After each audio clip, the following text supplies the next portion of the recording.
નમસ્તે વિદ્યાર્થી મિત્રો, કેમ છો? મજામાં ને? ધોરણ 7 વિષય હિન્દી પ્રકરણ 4 દેશ કે નામ સંદેશ. વિદ્યાર્થી મિત્રો, આપણે ગયા વિડીયોમાં જોયું તો ઝૂમ મીટિંગમાં કે પ્રકરણ 4 દેશ કે નામ સંદેશમાં ડૉક્ટર અબ્દુલ કલામે ઈમેલ મોકલેલો છે દરેક ભારતીય નાગરિક માટે. આપણે બીજા દેશોની તુલના કરીએ છીએ. દરેક જે દેશ છે એની વ્યવસ્થાની સરખામણી કરવા લાગે છે અને એમ કહીએ છીએ કે બીજા દેશોમાં તો આવી રીતે કાયદાઓ છે, આવી સારી રીતે વ્યવસ્થા છે, સારી સરકાર છે, પણ આપણા દેશની અંદર કંઈ સુવિધાઓ નથી, કંઈક નેટવર્કિંગ નથી, કંઈક જે યોજનાઓ છે એ યોજના પણ અમલમાં કરવામાં આવતી નથી. તો આવી રીતે આપણે દરેક નાગરિક જે છે સરકારને ફરિયાદ કરે છે. તો ડૉક્ટર અબ્દુલ કલામે એમના પોતાના જે દરેક નાગરિક જે વિચાર કરે છે અહીંયા વિચારના કરતાના સામે અહીંયા ગમે તેટલા પ્રશ્ન પણ મૂકેલા હતા કે આપ કહેતે हैं हमारी सरकार निकम्मी है, आप कहते हैं हमारे कानून पुराने पड़ गए, आप कहते हैं नगर पालिका कचरा नहीं उठाती और आप कहते हैं फ़ोन काम नहीं करता, रेलवे मजाक बन गई है, एयरलाइन दुनिया में हमारी सबसे ही खराब है, चिट्ठी अपनी मंजिल तक नहीं पहुँचती, यह सारी शिकायतें हम सरकार से कहते हैं.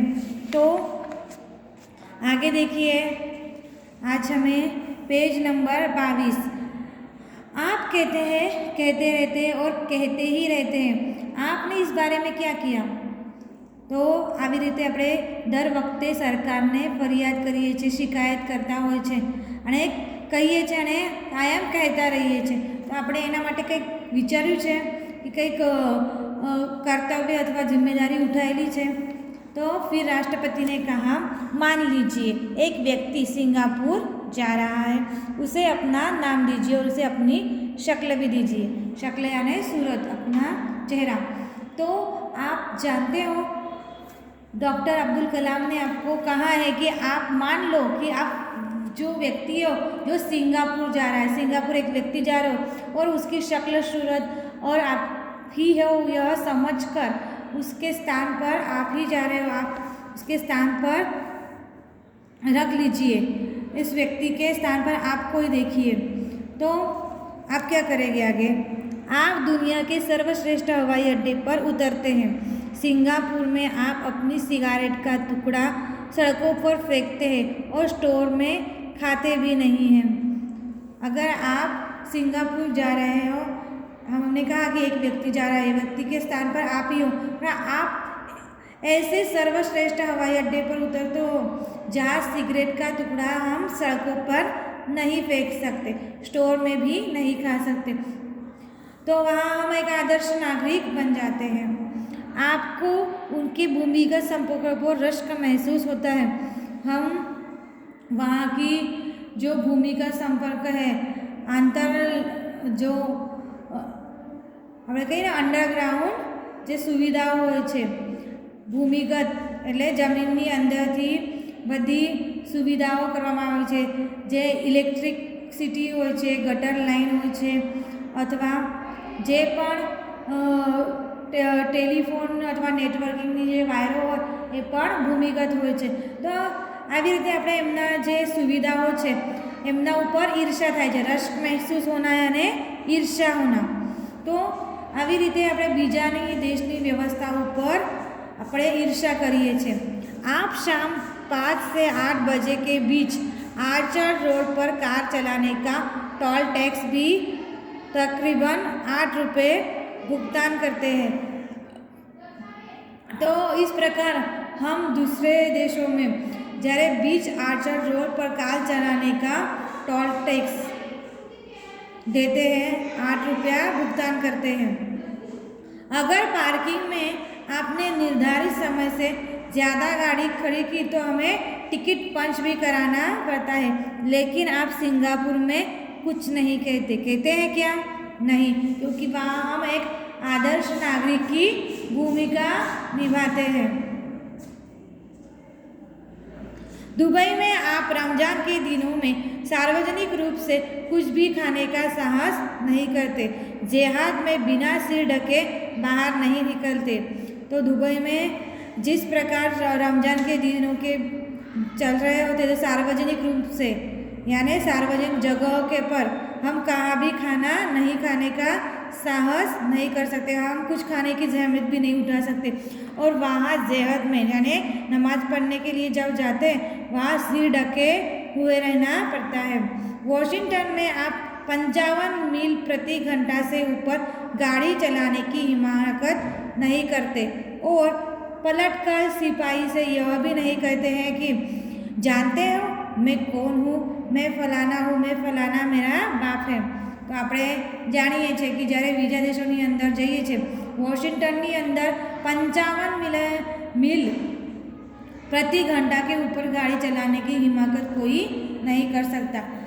और अगर कोई पकड़ा जाए तो हम यह भी नहीं कह सकते कि मैं कौन हूँ, कि मेरे पिताजी कौन है, मेरे पिताजी की बहुत बड़ी पहचान है, मेरे पिताजी राजनीति में हैं, ऐसा हम नहीं कह सकते।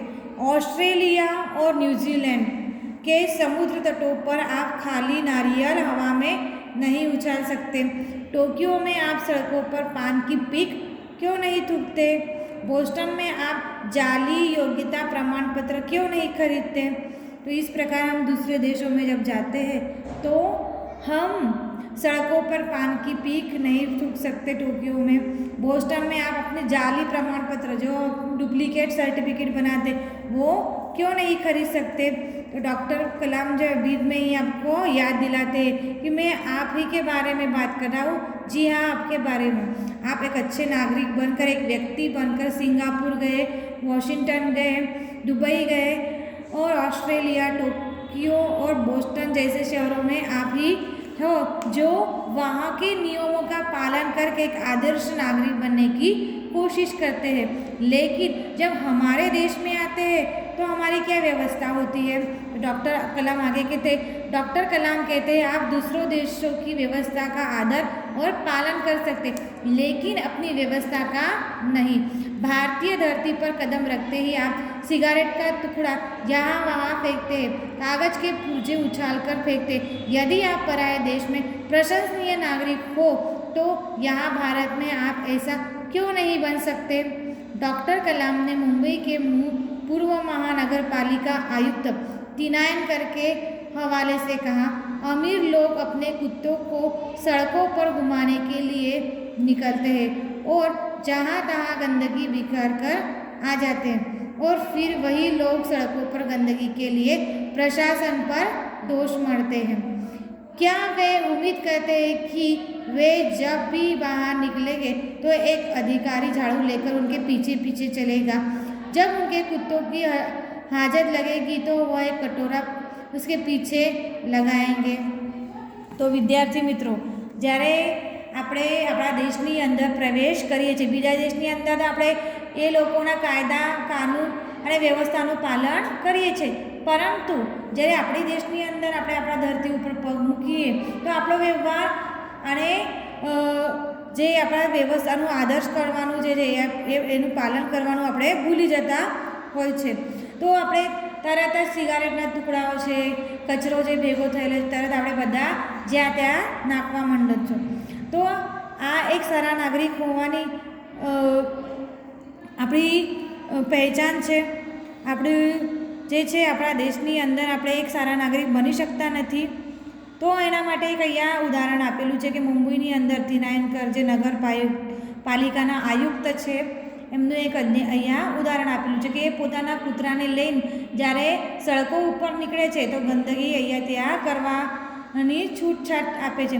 પછી એ લોકો જ જે મહાનગરપાલિકાની અંદર આયુક્ત છે છતાં પણ એ સરકારને દોષ આપે છે કે સરકાર જે છે એ કોઈ વ્યવસ્થા કરતી નથી। તો આપણે એમ વિચારીએ કે આપણે એવી ઉમ્મીદ પણ રાખીએ, એવી આશા પણ રાખીએ કે કોઈ પણ અધિકારી અથવા સરકાર આપણા પાછળ ઝાડુ લઈને આવશે અથવા કૂતરાએ કરેલી ગંદકી સાફ કરવા માટે આપણા પાછળ અધિકારી હશે અથવા કોઈ પણ આપણે કચરો કર્યો તો એને એ કચરો ઉઠાવવા માટે કટોરા લઈને કોઈ અધિકારી આવતો હશે। તો આ આપણે બધું જે કરવાનું છે કાયદાનું પાલન આપણે જ કરવું પડશે।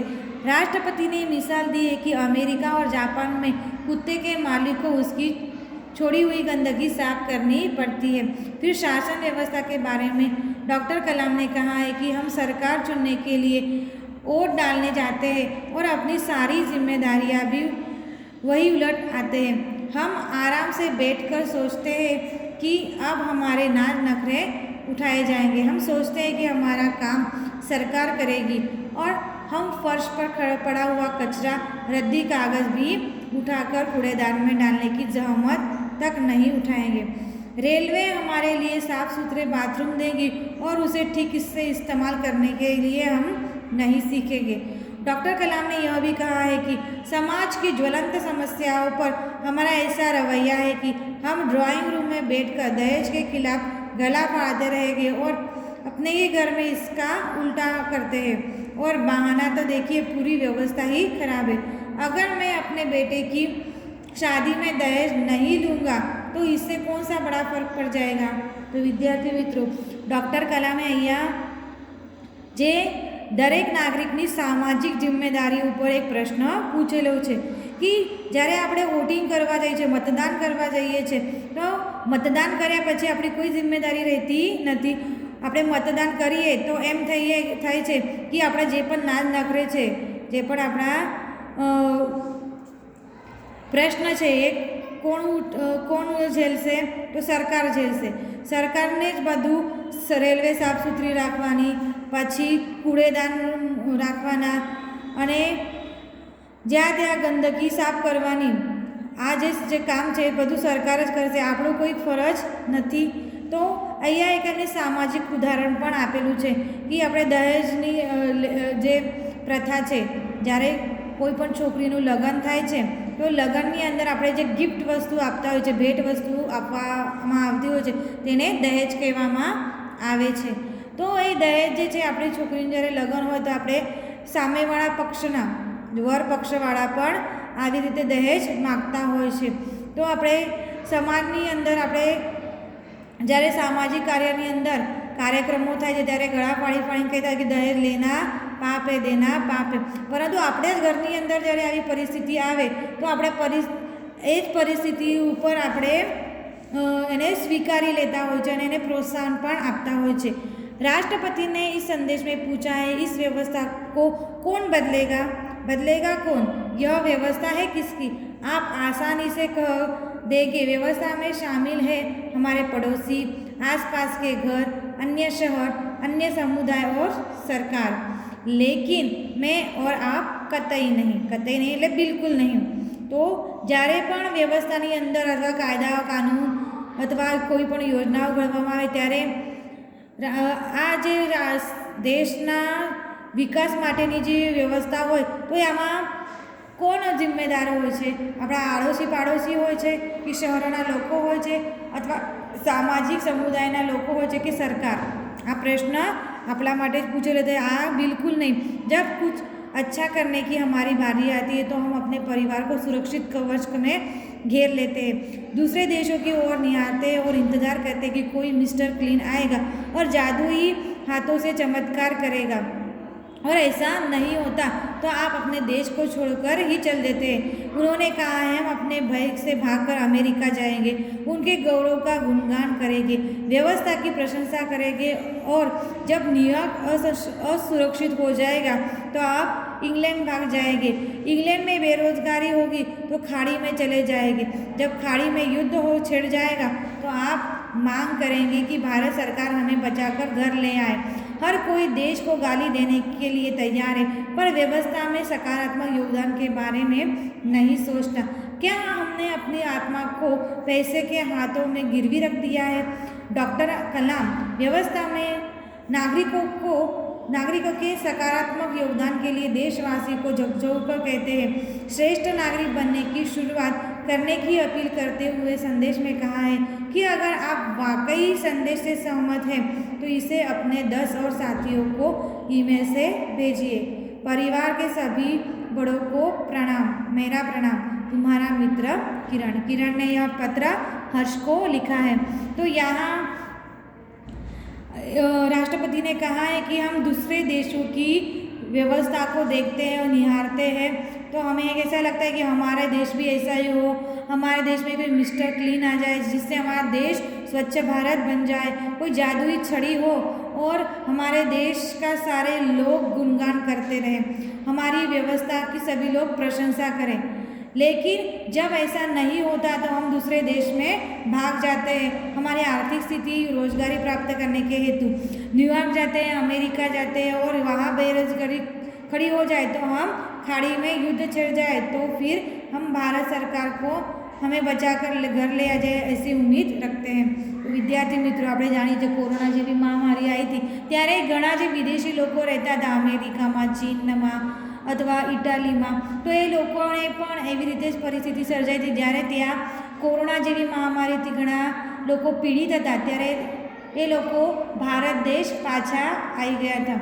તો આવી પણ પરિસ્થિતિ સર્જાય છે કે જ્યારે આપણે બીજા દેશોના જે વ્યવસ્થા ઉપર ઘણો ગૌરવ કરતા હોય છે પરંતુ જ્યારે આપણે મુશ્કેલમાં આવી જાય છે ત્યારે આપણે પોતાના દેશને યાદ કરતા હોઈએ છીએ।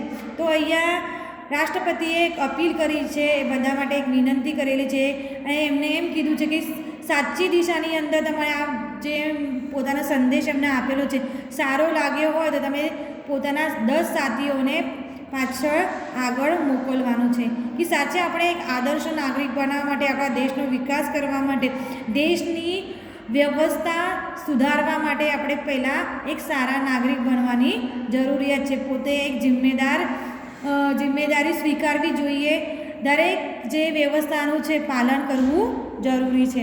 તો વિદ્યાર્થી મિત્રો, બધાને પાઠ સમજણ પડી ગઈ હશે, બધાએ પાઠ શાંતિથી એકવાર વાંચી લેવાનું છે।